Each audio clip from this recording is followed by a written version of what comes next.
రాక్షసుల గురువు శుక్రుడు. అతని భార్య ఇంద్రుని కుమార్తె అయిన జయంతి.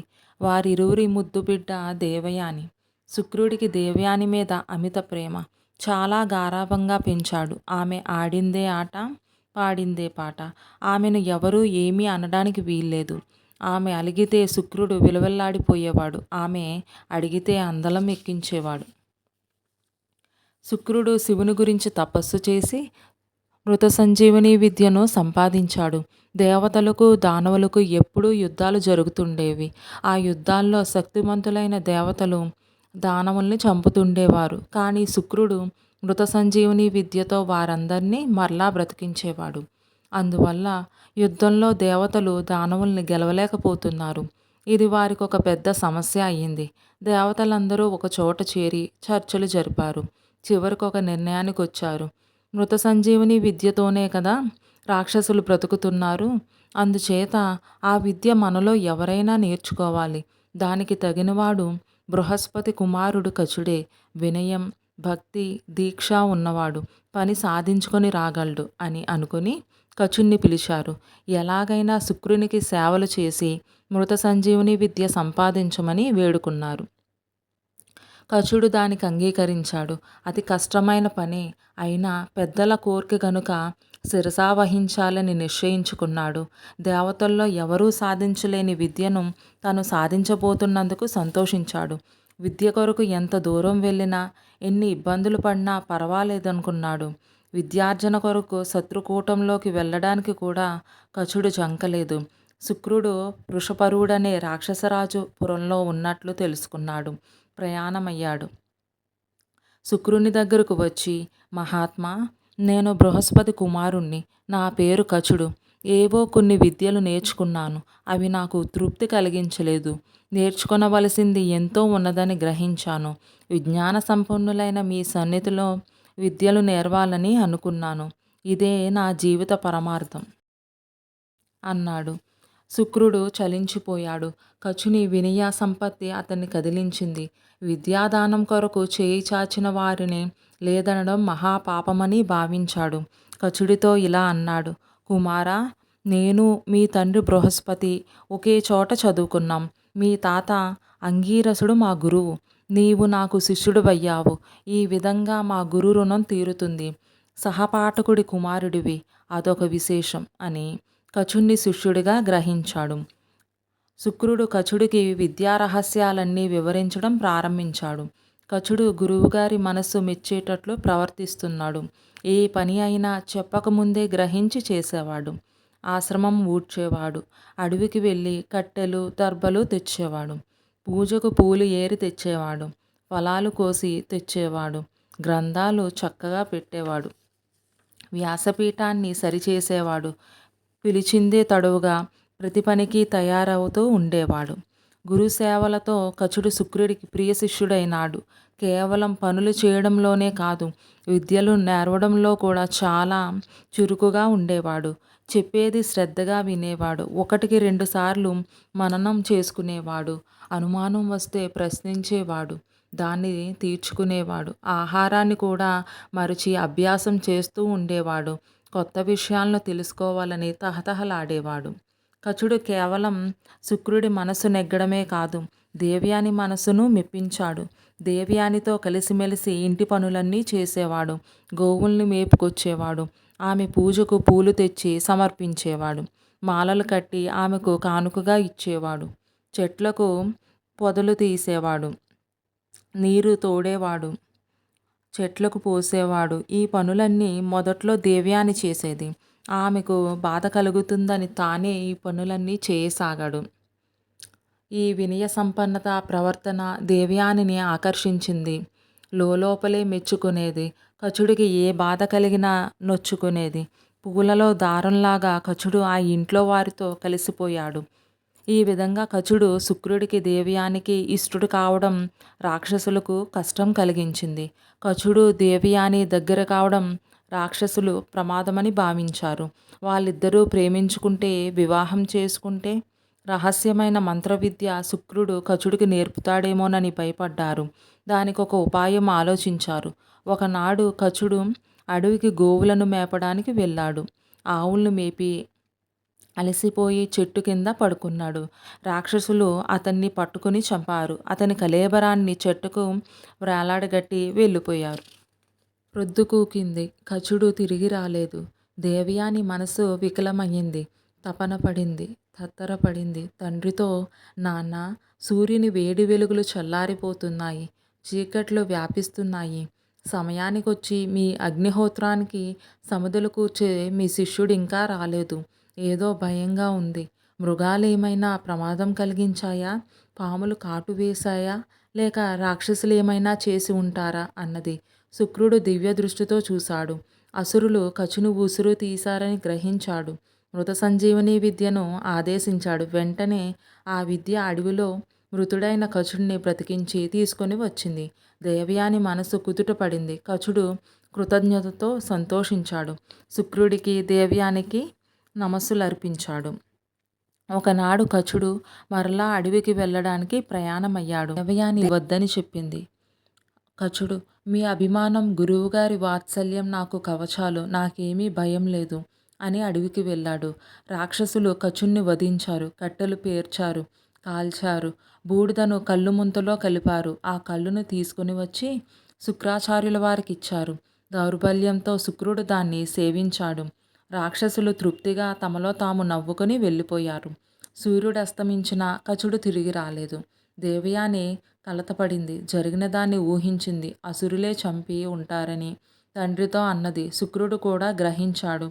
అమ్మా, కచుని కొరకు ఎందుకు దిగులు పడటం? ఎలాగూ రాక్షసులు అతన్ని బ్రతకనివ్వరు. అతడు పుణ్యలోకానికి వెడతాడు. నీవు అతన్ని మర్చిపో అన్నాడు.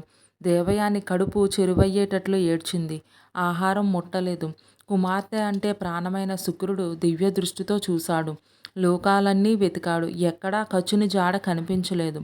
మరలా చూశాడు. కచుడు బూడిద రూపంలో తన కడుపులోనే కనిపించాడు. తన దౌర్బల్యం కారణంగా జరిగిన అపకారానికి బాధపడ్డాడు. ఇలా అనుకున్నాడు. మద్యపానం ఎంతో చెడు చేస్తుంది. జన్మజన్మల పుణ్యం వల్ల మనం జ్ఞానం సంపాదిస్తాం. ఆ జ్ఞానం అంతా ఈ తాగుడు వల్ల నశిస్తుంది. నరాల్లోని శక్తి ఊడిపోతుంది. దాంతో బుద్ధి మందగిస్తుంది.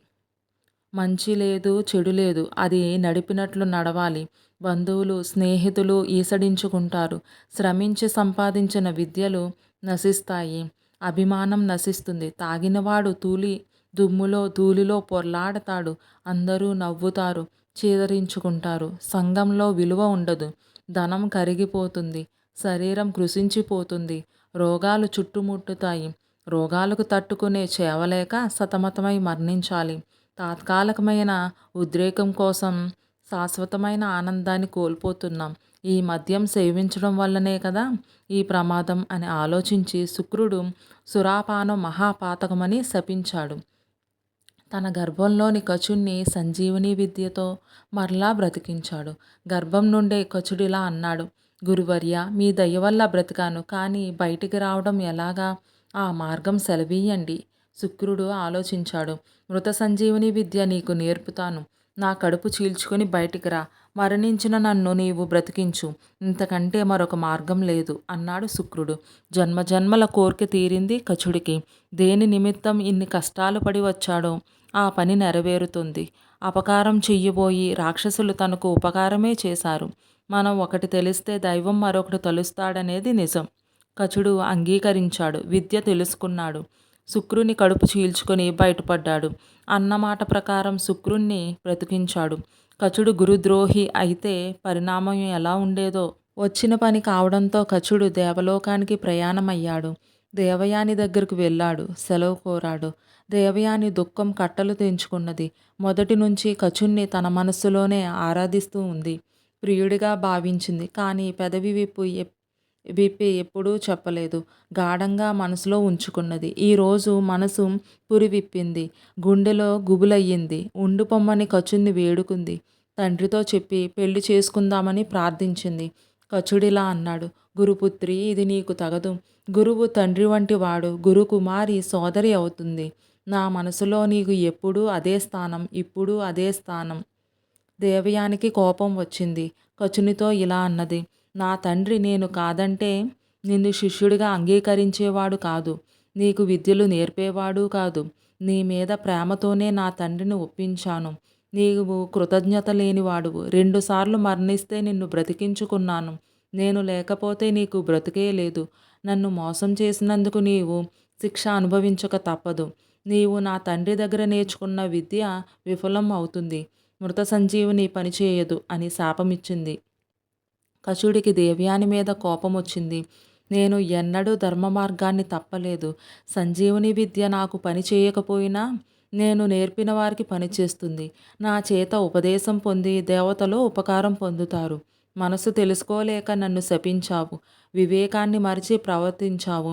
నిన్ను బ్రాహ్మణుడెవ్వడు వివాహం చేసుకోడు అని కచుడు దేవయానికి ప్రతిశాపం ఇచ్చాడు. తర్వాత కచుడు దేవలోకానికి తిరిగి వెళ్ళాడు. విద్యను దేవతలెందరికో చెప్పాడు. ఆ విధంగా ఒక విద్య పలువురకు తెలిసి ప్రయోజనకారి అయింది.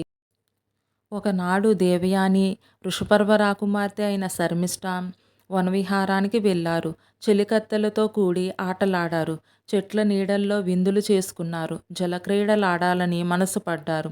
తమ వస్త్రాలన్నిటినీ కుప్పగా వేసి జలక్రీడల కోసం సరస్సులో దిగారు. తనివితీరా ఈదులాడారు. ఆ సమయంలో పెద్ద గాలి వీచింది. చీరలన్నీ కలిసిపోయాయి. మొదట శర్మిష్ఠ సరస్సు నుంచి బయటకు వచ్చింది. తన తన చీరేననుకొని దేవయాని చీర కట్టుకుంది. దేవయాని బయటకొచ్చింది. తన చీర కనబడలేదు. ఆ స్థలంలో శర్మిష్ఠ చీర మాత్రం మిగిలి ఉంది. దేవయానికి పట్టరాని కోపం వచ్చింది. శర్మిష్ఠతో, మా తండ్రి మీ రాక్షసులకు గురువు, పూజనీయుడు, మిమ్మల్ని రక్షించేవాడు, బ్రతికించేవాడు. ఆ విధంగా మీకంటే నేను అధికురాల్ని. పైగా బ్రాహ్మణ కన్యను. నీవు విడిచిన చీరను నేను కట్టను అన్నది. శర్మిష్ఠ కూడా తక్కువ తినలేదు.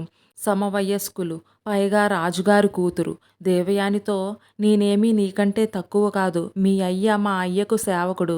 రాజు ఇచ్చే జీతంతో కాలం గడిపేవాడు. మీరు తినే కూడు కట్టే గుడ్డ మాదే. నేను విడిచిన చీర కట్టడానికి నీకు సిగ్గెందుకు అన్నది. అంతటితో ఊరుకోక దేవయానిని ఒక పాడుబడిన నూతిలో నెట్టి చెలికత్తెలతో సహా శర్మిష్ఠ ఇంటికి వెళ్ళింది. ఆ నూతిలో గుబురుగా చెట్లు లతలు పెరిగి ఉన్నాయి. దట్టంగా ఉన్న ఆ తీగల్లో ఒకటి దేవయాని చేతికి చిక్కింది. చేతులు నొప్పు పుడుతున్నాయి. చేయి మార్చి చేయి పట్టుకుంది. చేతులు ఎర్రగా కందిపోయాయి. వ్రేళ్ల వెంట రక్తం కారుతుంది. కింద చూస్తే నీళ్లు. గట్టిగా పట్టుకున్నది. ప్రాణాలు బిగబెట్టి సహాయం కోసం వేచి చూస్తుంది. గాలికి ఆకు కదిలినా ప్రాణం లేచి వచ్చేది. ఎవరో వచ్చారని పైకి చూచేది. నిరుత్సాహంతో మూలిగేది. ఆ సమయంలో యయాతి మహారాజు వేటాడుతూ అక్కడికి వచ్చాడు. బావిలో నుంచి మూలుగు వినపడింది. తొంగి చూశాడు. లతల్ని పట్టుకొని వేలాడుతున్న స్త్రీ కనిపించింది. యయాతికి ఆశ్చర్యం వేసింది. ఎవరు నీవని ప్రశ్నించాడు. యయాతిని చాలాసార్లు ఆమె చూసి ఉంది. వెంటనే గుర్తించింది. ఇలా అన్నది, యయాతి మహారాజా, రాక్షసులకు గురువైన శుక్రాచార్యుల కుమార్తెను దేవయానిని అని. కొంచెం సేపు ఆలోచించింది. అభిమానం అడ్డు వచ్చింది. ప్రమాదవశాన బావిలో పడ్డానని అబద్ధమాడింది. సహాయం కోరింది. యయాతి తన కుడి చేతిని అందించాడు. చేయి పట్టుకొని తిన్నగా బావి తిన్నె ఎక్కింది. దేవయాని ప్రాణంతో బయటపడింది. దేవయానిని కాపాడి యయాతి తన రాజ్యానికి వెళ్ళిపోయాడు. దేవయానిని వెతుకుతూ గూర్నిక అనే దాసి వచ్చింది. తడబడుతూ నడుస్తున్న దేవయానిని చూసింది. తండ్రి శుక్రుడు ఎదురుచూస్తున్నాడని చెప్పింది. కానీ దేవయాని వృషపరువుని నగరానికి నేను రానంటే రానన్నది. శర్మిష్ఠ నన్ను అవమానించింది. ఇంకా ఏ ముఖం పెట్టుకొని అక్కడికి వచ్చేది? ఈ విషయం మా నాన్నతో చెప్పు. నేను మాత్రం రానే రాను అన్నది. చెలికెత్తే తిరిగిపోయింది. శుక్రునితో చెప్పింది.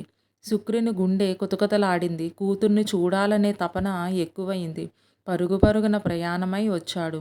దేవయానిని చూశాడు. ఆమె కోపాన్ని గ్రహించాడు. అమ్మా దేవయాని, కోపమనేది శత్రువు.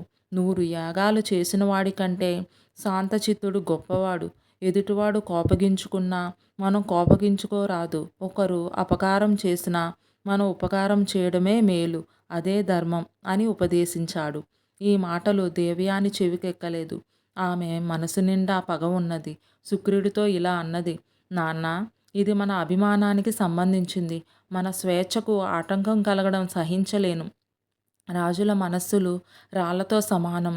వారికి సేవ చేయడం కత్తి మీద సాము వంటిది. మనం ఎంత ఒదిగి ఉన్నా వారికి కోపం రావచ్చు. రాజులకే కాదు, వారి బిడ్డలకు కూడా భయపడుతుండాలి. ఈ సేవికా వృత్తి నీచమైంది. నాకు ఆ జీవితం అక్కర్లేదు. రాచనగరికి దూరంగా ఎక్కడికైనా వెళదాం. మీ ఇష్టమేమిటో చెప్పండి అన్నది. శుక్రుడు కూతుర్ని కష్టపెట్టలేడు. ఆమె కోర్కెను కాదనలేడు. సరేనన్నాడు. ఇద్దరూ ప్రయాణమయ్యారు. ఈ వార్త వృషపరుడికి తెలిసింది. చింతించాడు. పరివారంతో ప్రయాణమయ్యాడు. శుక్రుణ్ణి, దేవయానిని చేరాడు. శుక్రుని కాళ్ళపై పడ్డాడు. ఇలా వేడుకున్నాడు. మహానుభావా, ఇది మీకు ధర్మమేనా?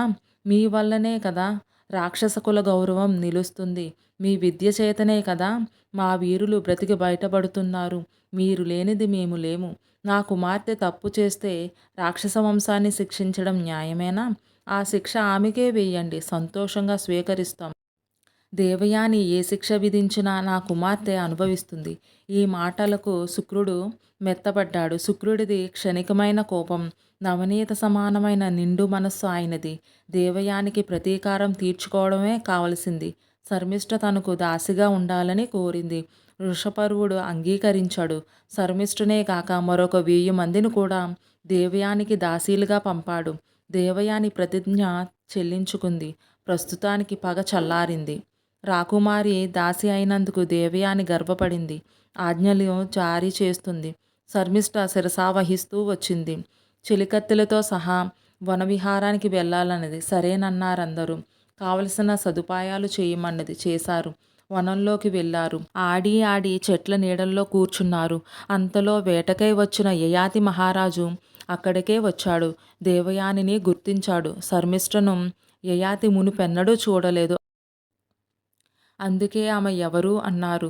వృషపర్వుని కూతురని, తన దాసి అని దేవయాని సమాధానం చెప్పింది. యయాతి మనసు చివుక్కుమన్నది.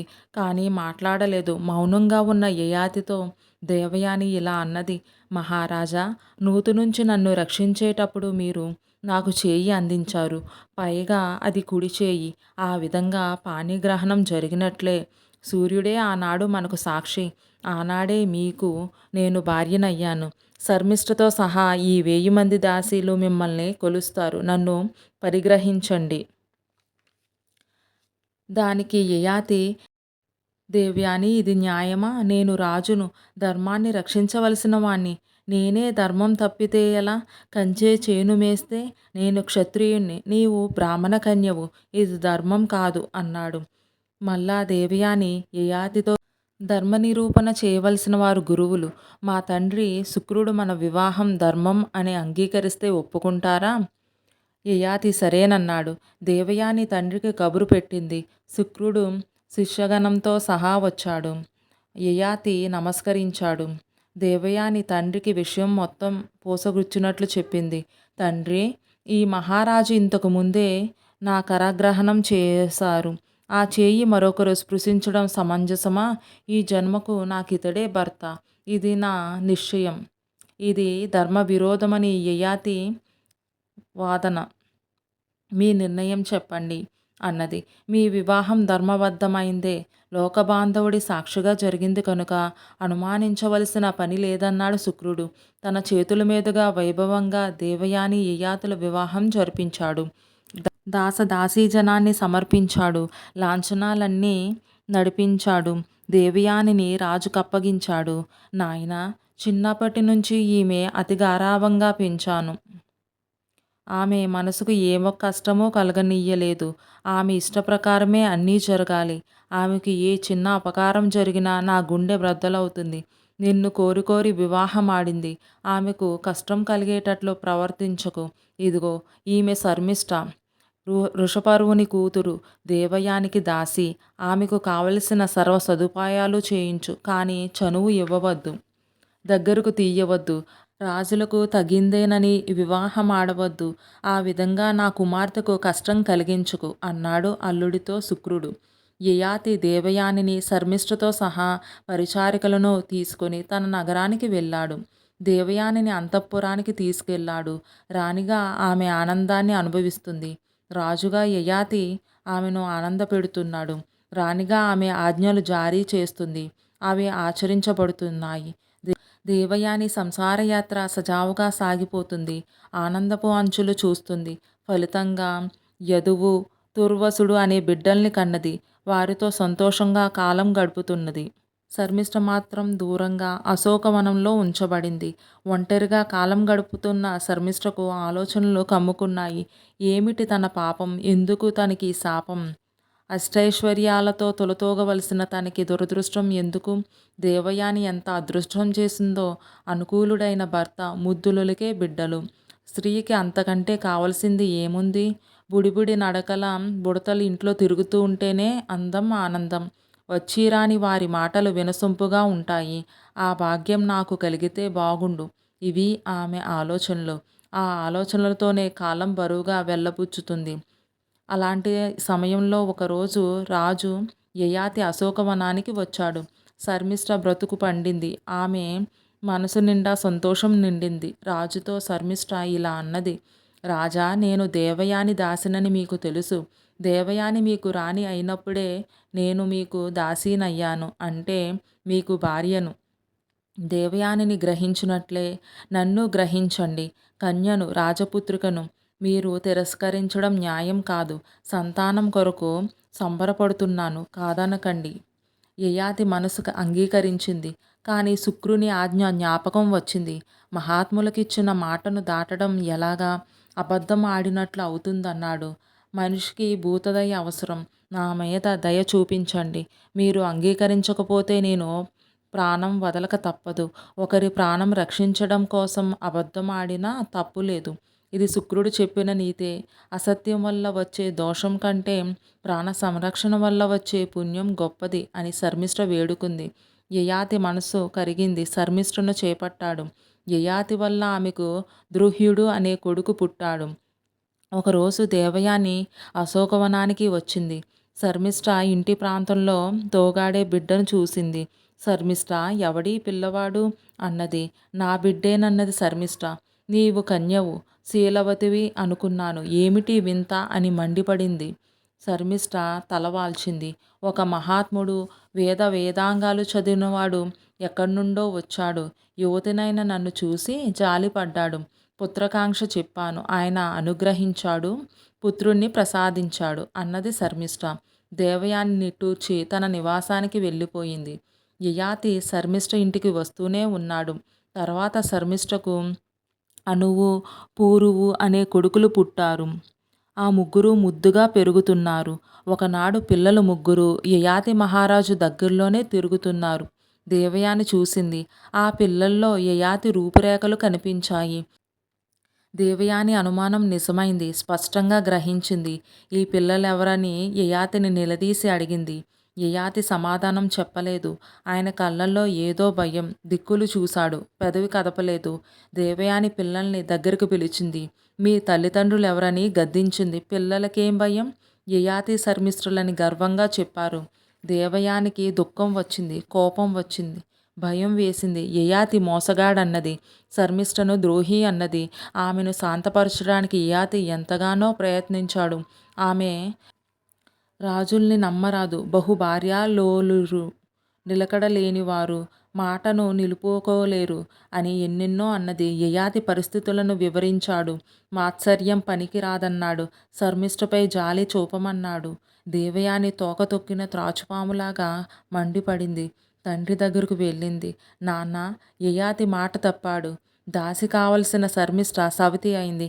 ఇక నా బ్రతుకు వ్యర్థం, నా ప్రతిజ్ఞ వ్యర్థం అన్నది. శుక్రుడు మండిపడ్డాడు. ఆలోచించలేకపోయాడు. ఆగ్రహంతో యయాతి దగ్గరకు వచ్చాడు. యయాతి, నీవు మాట తప్పావు. నా కుమార్తె మనసు కష్టపెట్టావు కనుక ముసలితనంతో బాధపడు అని శపించాడు. రాజు శుక్రుణ్ణి ఇలా ప్రార్థించాడు. మహానుభావా, ఇంత తెలిసినవారు మీకు కోపం తగునా? విద్యాధికులు, తెలియక ఎవరైనా తప్పు చేసినా మన్నించవలసిన వారు, వయోవృద్ధులు, అనుభవం సంపాదించిన వారు, అమాయకులైన వారికి చెప్పవలసిన వారు, క్షణిక కోపంతో కూతురు చెప్పగానే మీరు అదే మార్గంలో పోవచ్చునా? న్యాయాన్యాయాలు విచారించారా? ఒక యువతి ఎన్ని రోజులు దాసిగా ఉండాలి? ఆమె జీవితం మొత్తం ఊడిగం చేయవలసిందేనా? ఆమెకు ఆశలుండవా? ఆనందానికి నోచుకోలేదా? పొరపాటును సరిదిద్దవలసిన పెద్దలు మీరు. ఈర్ష, అసూయలతో దేవయాని గ్రహించలేదు. కానీ మీరైనా ఆమెకు చెప్పవద్దా? శర్మిష్ఠ యవ్వనంలో బిడ్డలు కావాలనే తపనతో నన్ను కోరింది. కాదంటే పాపం అంటుకుంటుందనే భయంతో అంగీకరించాను. మీరిలా ఆలోచించకుండా శపిస్తారని అనుకోలేదు. నాకింకా జీవితం మీద మమకారం చావలేదు. దేవయాని మీద ప్రేమ సన్నగిల్లలేదు. సంసారయాత్ర సాగించాలనే అనుకుంటున్నాను. ఎలా అయినా ఈ శాపాన్ని ఉపసంహరించండి. శుక్రుడు నిజాన్ని గ్రహించాడు. దయతలచాడు. రాజా, నీ ముసలితనం నీ కుమారుల్లో ఎవరికైనా ఇచ్చి వారి యవ్వనం నీవు తీసుకోవచ్చు. సుఖాలను అనుభవించవచ్చు. నీ కోసం ఆ త్యాగం చేసిన వారే నీ రాజ్యానికి కూడా అర్హులు అన్నాడు. ఈ విధంగా శుక్రుడు యయాతి శాపానికి విమోచనా మార్గం ఉపదేశించాడు. శుక్రుడు దేవయానిని దగ్గరకు తీసుకున్నాడు. అమ్మా, యయాతి మాటల్లోని నిజాన్ని ఆలోచించి చూడు. మాట పట్టుదలతో మంచి చెడ్డ మర్చిపోకూడదు. పరులకు బాధ కలిగించకూడదు. తెలియనితనంలో శర్మిష్ఠ ఒక చిన్న తప్పు చేసింది. నిజమే, జీవితం మొత్తం సాధించడం పనికిరాదు. కోపం వచ్చినా దాన్ని దిగమింగుకోవడంలోనే గొప్పతనం ఉంది. సాధువైన ఆవునైనా ఎదురు తిరిగే వరకు తరమడం మంచిది కాదు. పగను మరిచిపోవడం మంచిది. అది శుభం. పగ వల్ల పగ నశించదు. ప్రేమ వల్లనే పగ నశిస్తుంది. కోపం అనేది బుద్ధిమంతుల లక్షణం కాదు. కోపం హద్దు దాటితే వివేకం నశిస్తుంది.